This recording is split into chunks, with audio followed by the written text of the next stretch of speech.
Hello, my free and powerful friends. I'm so excited to be here. This topic today hits home for me because it's something I'm going through right now. And it's something that I talk about, and it's a very important initial focus, like main foundational pillar in alcohol freedom, in building your new identity.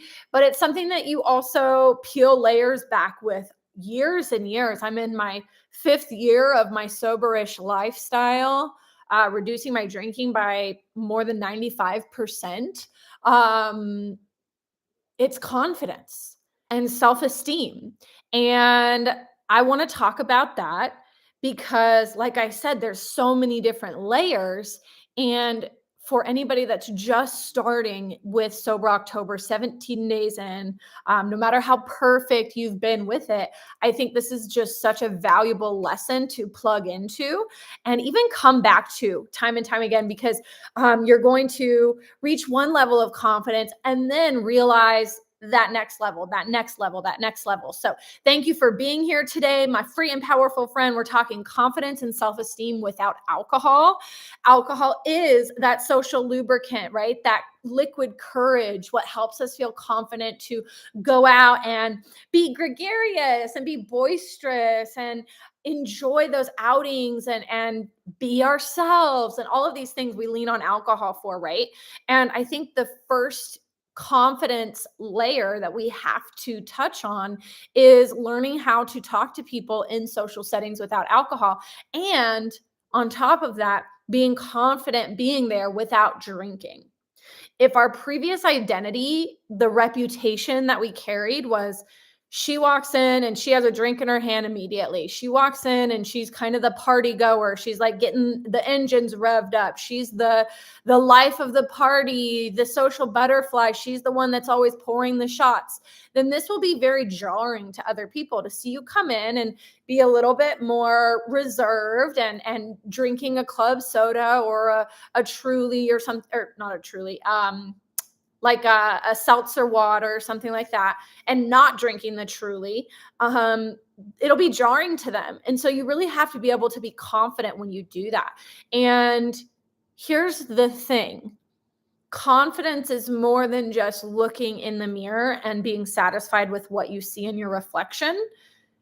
Our body confidence is very important, but it's our internal confidence that allows for our body confidence. It's our internal confidence that allows us to achieve things, to make connections, to reach new levels of understanding and levels of productivity or learning, self-awareness, all these things, right? If it were just about the physical reflection for confidence, wouldn't that mean that every beautiful woman, every beautiful man in this world would be super confident? What's actually pretty typical is the most beautiful people are the least confident. They're the most insecure. So it really doesn't have to do so much with what we look like on the outside. It has to do with how we feel about ourselves on the inside. And how we feel about ourselves on the inside is going to dictate our decision making, our ability to have fun, our ability to be present in the moment. And one of the biggest things is our ability to do what we set out to do, knowing that we're going to do it. So, keeping personal promises is one of the best foundations for building confidence, because if we are not confident, that means that we don't believe that we can do anything, right? I don't believe that I could go to that party and have fun without alcohol. I don't believe that I could live my life and be stress-free or reduce my stress without alcohol. I don't believe that I could handle stress without alcohol. I don't think life could be fun without alcohol. That's all a big symptom of not having confidence in your own life, because that means you don't have confidence that you'll figure it out. You don't have confidence that you're going to learn along the way. You don't have confidence that you're going to find new interests and hobbies and feel good. You don't have confidence that you're going to be able to step into a different chapter of your life and be happier. You're not confident in any of that. So we continue to sit back and have our liquid courage do the job for us. And so Here's the strategy, especially over the next few weeks, is give yourself little challenges every day. Give yourself personal promises where you start to build that confidence, AKA the self-trust. I used to tell myself, oh, this weekend I'm not drinking. But that statement was so empty and so kind of wishful, because I didn't have a track record of doing what I said I was going to do. So it was very easy for me to just say I was going to do something and then give up on myself. So wouldn't that make sense if that was the track record? Anything that was a challenge, anything that was like, outside of my comfort zone, I didn't think I could do it because I wouldn't even show up for myself and the things that I did want to do. So I had to learn the self-trust aspect. If you had a friend that every time you made plans, they backed out, they flaked out, you wouldn't trust that friend and you would kind of stop going to them. You would lack confidence and lack trust that they respect your time, that they want to see you as well. They keep flaking out. So eventually that friendship would probably kind of fall to the wayside, right? That same trust or mistrust, lack of confidence in the other friend, the flaky friend, is what we have for ourselves. Oh, I said I'm going to do this, but I didn't. AKA, I'm not confident that I'm going to do what I say I'm going to do. I really want to go after this job opportunity, but because I have this track record of falling through on my personal promises, whatever it takes to get that promotion, I'm probably not going to get it. I said I really wanted to cut back on drinking or go sober for October. But in everything else, I just say it and I wish that it would happen, but I don't actually do anything different. So that's the kind of the root of the lack of confidence. Confidence is not, oh my gosh, I look so good. Confidence is I trust myself and I have a healthy self-esteem, which is not to be confused with being braggadocious or being narcissistic. It's important for every single person to respect themselves and have a healthy self-esteem. In one of the recent Unsoberly Sober show episodes, I talked about the success type personality as written by Dr. Maxwell Maltz in Psychocybernetics. And he breaks down success as an acronym where the S's stand for all of the letters stand for character qualities of successful type people. The first S is sense of direction, that is understanding. The second S, success, all the way down, is self-esteem. There's also self-confidence and self-awareness. So all of these are really important in addition to charity, compassion, and the E is esteem, self-awareness, self-confidence. So anyway, self-esteem is really, really important. It's respecting yourself. It's making sure that you care about your opinion of yourself more than you care about the opinion of other people. Because here's what I think happens over time. And this is a psychological kind of tug of war in our human existence. It's called authenticity versus attachment. And so we as human beings, we need for survival to be attached to other people. We need to have relationships. We as humans are interdependent. This is why we like to serve each other, and our friend group or our community is a little ecosystem. We buy things from each other. We trade things with each other back in the day. We're very interdependent. We're attached to our relationships, especially as children. We need our parents to survive. We need our household relationships to survive. Whereas the other end of that tug of war is authenticity. Me being myself, unfiltered, expressing myself genuinely and sincerely.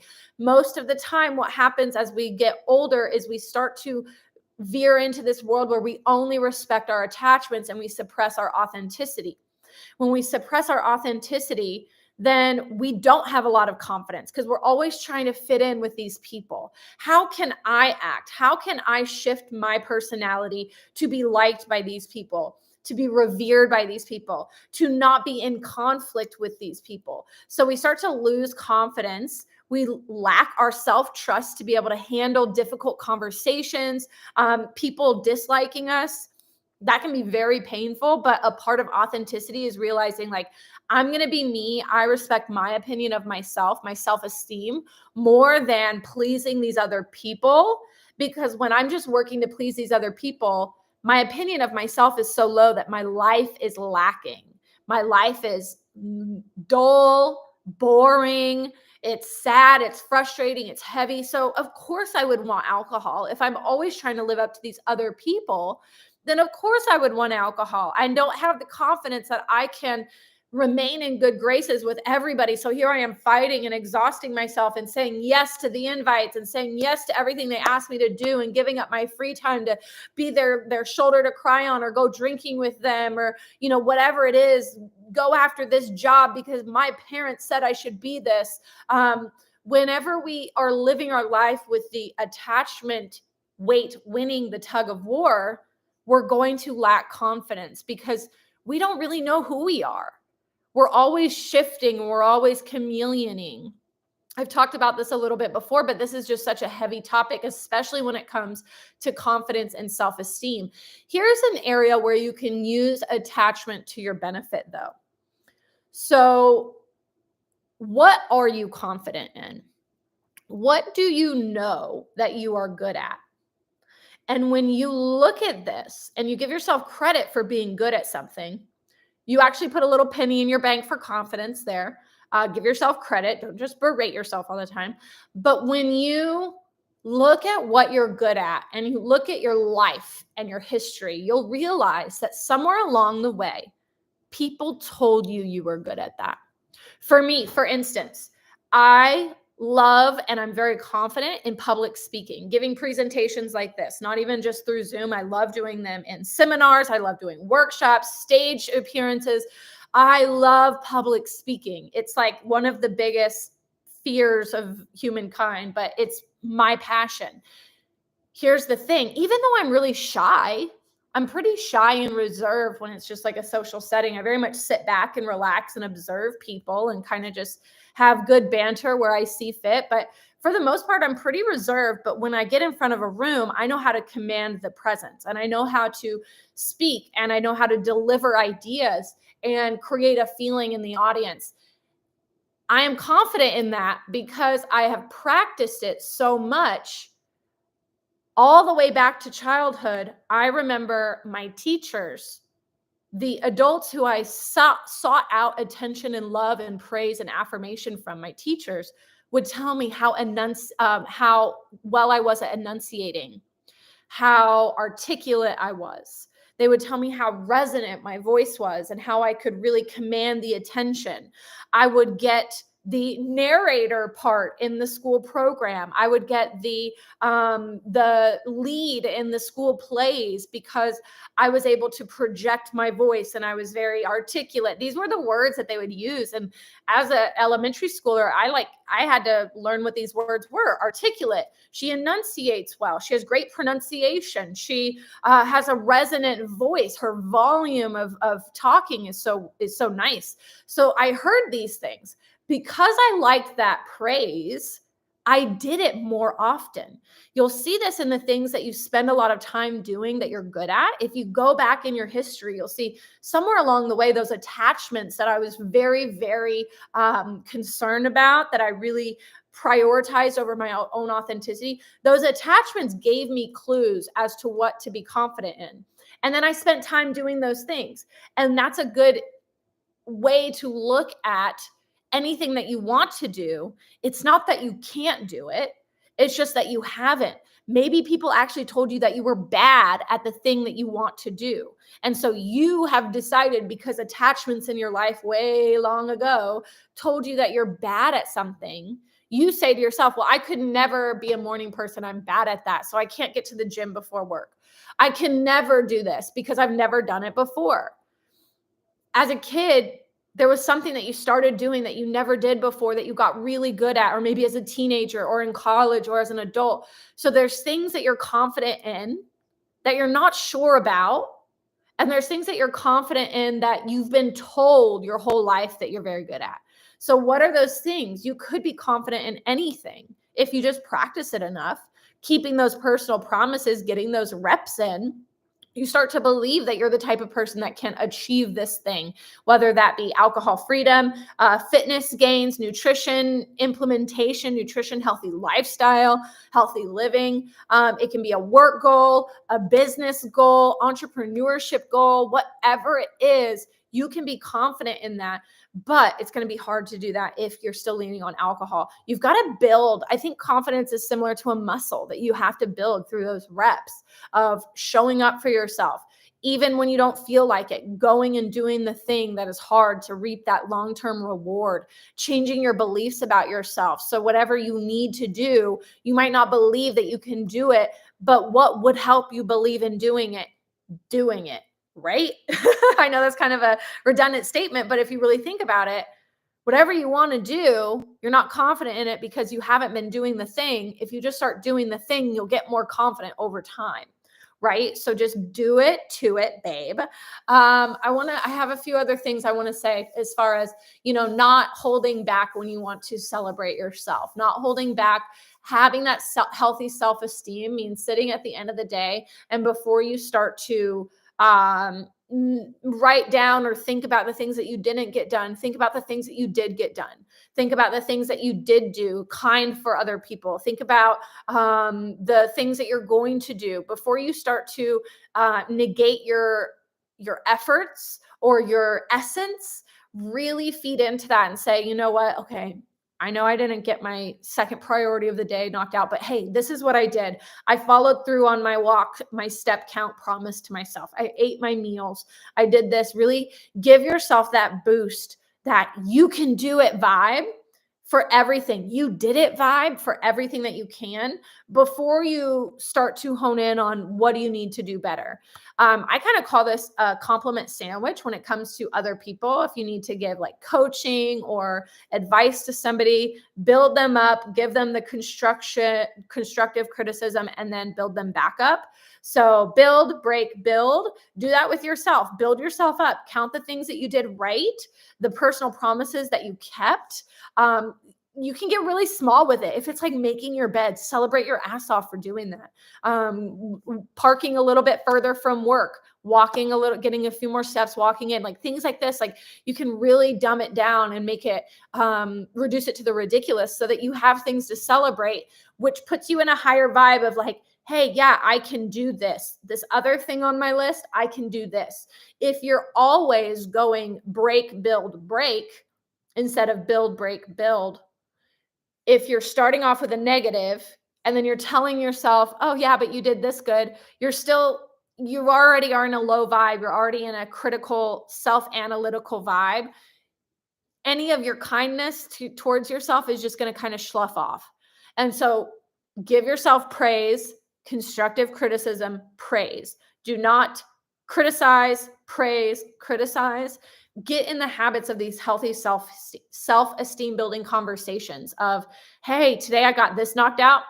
I know I really wanted to get my priority number 2 knocked out, but I'm going to do that tomorrow. Look at all the cool things I did today. I got this done. I got this done. I followed through on my personal promise here. Yay. That means I can do it tomorrow. This trains your brain that you're the type of person that gets things done and follows through. If you're telling yourself what you haven't done that day, and then you try to tell yourself what you did good, you still qualify yourself as somebody who doesn't get things done. So anyway, there's a lot to this. I hope you guys enjoyed this, pulling back the layers of a few of the first confidence level issues you might be coming across as you're living alcohol free on this 17th day of sober October. I hope that you're doing great. Hey, if you have not been perfect, no shame. Just get back on. Restart. You press pause, now press play. If you have any questions, please reach out. I am available through email. Go on Instagram, DM me at Magnify Maggie. Leave a comment. Be brave, be courageous. Leave a comment. Let me know if there's a topic you'd like to discuss. If there's anything from this training as a takeaway that you're walking away with, I would love to know. If you have any questions, if what I talked about today is absolutely bonkers to you, Leave it as a comment. I'd love to know. I'd love to talk. All right. I think that's it today. Let me know what you think, you guys. Lots of love. Remember, think different to drink different. Thinking differently about yourself increases your confidence. So go do that. Think different to feel differently about yourself. Think different to move different. Think different to drink different. It all goes down in the mind. Lots of love.